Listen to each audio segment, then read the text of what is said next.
Welcome back to Square and Rude Woodcraft Design. Today I completed the Georgia cornhole boards. It was a challenging build because I did not know how to do the logos. Once I figured out how to do the logos, it went a lot smoother. Each of the logos are painted on. They're not the vinyl stickers that I usually use. So I had to up my game on these here. If you have not subscribed to my channel, please do so. Please hit the like button. Hit the bell button if you want to be notified of things that I post.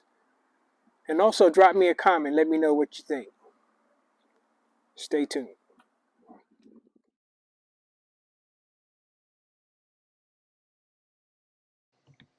I begin this build by cutting out the boards for the frames. I cut out 4 boards at 48 inches and 4 boards at 22 inches.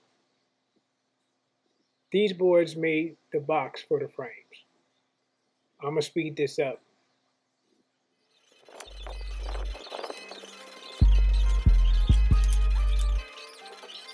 Here I'm setting up the stand to make repeated cuts.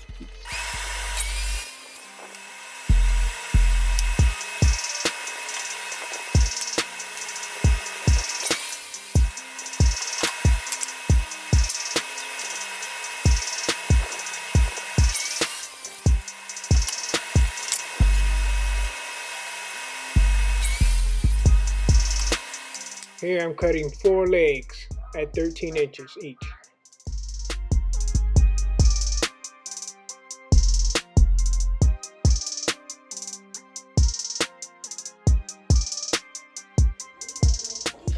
.29-degree angle for the legs.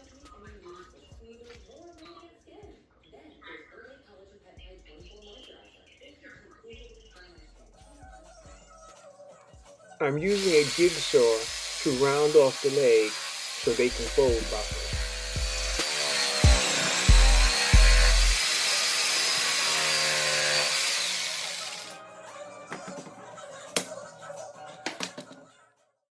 At the drill press, I'm drilling the holes for the leg bolts.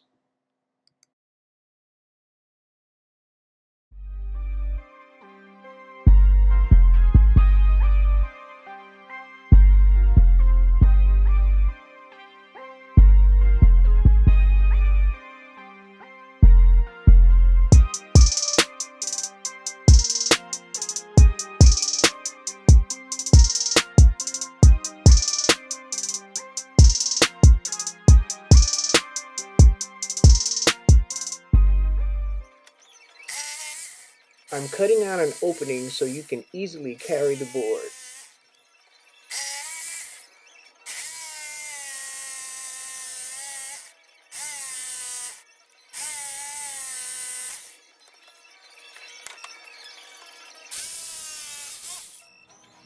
Here I'm using a hand router to round over the sharp edges.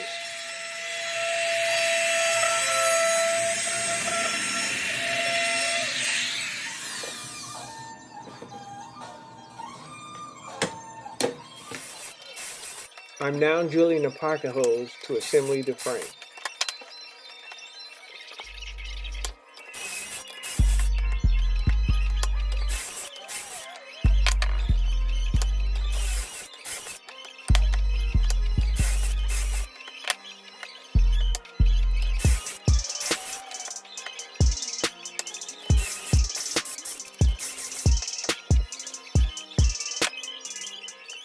I use these corner clamps to maintain the 90-degree angle as I build the frame.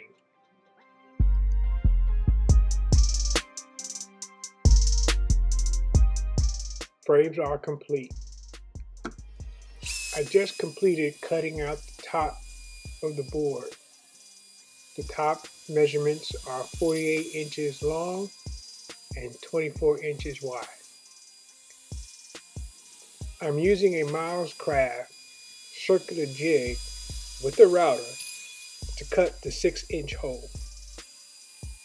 I make one complete turn with the router, then I plunge it deeper and make another complete turn. I continue to do that until I cut all the way through.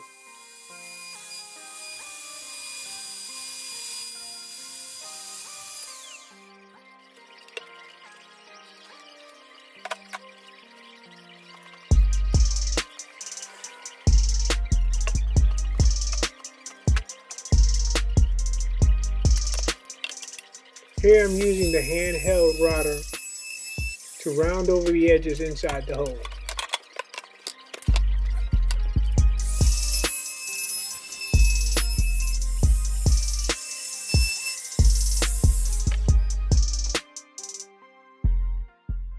What you see here is the top board. I painted the edges black, and I used the Cricut machine to print out the UGA logo. Next, I tape up the areas that I do not want to paint. In this photo, I painted the G black. In this photo, the G is covered with green tape, and the outer circle is exposed for painting. This circle will be painted red. Here's what the completed logo looks like. Here I'm outlining the red stripe that goes down the center of the board. I'm using the T-square to draw the straight line, and I'm using the compass to make an arch around the logo. In this photo, I covered the areas that I do not want to paint with tape, and I exposed the areas that I do want to paint.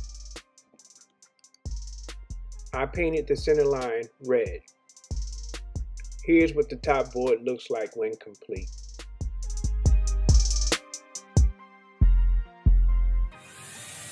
The next step is to spray on the protective coating. This serves two purposes. One, it protects it from the elements. Two, it provides a nice shine depending on what sheen you get.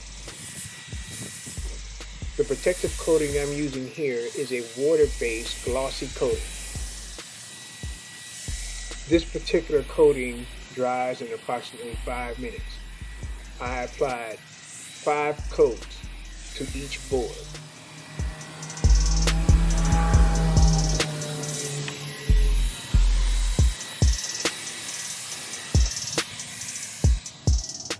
Anytime you add liquid to wood, the fibers of the wood are going to rise. So what I'm doing here is I'm looking down at the wood and looking at the fibers so I would know exactly where I needed to sand. It's important that you sand in between coats to give you that smooth finish you're looking for. I'm using a 400 grit sandpaper to knock down the fibers of the wood.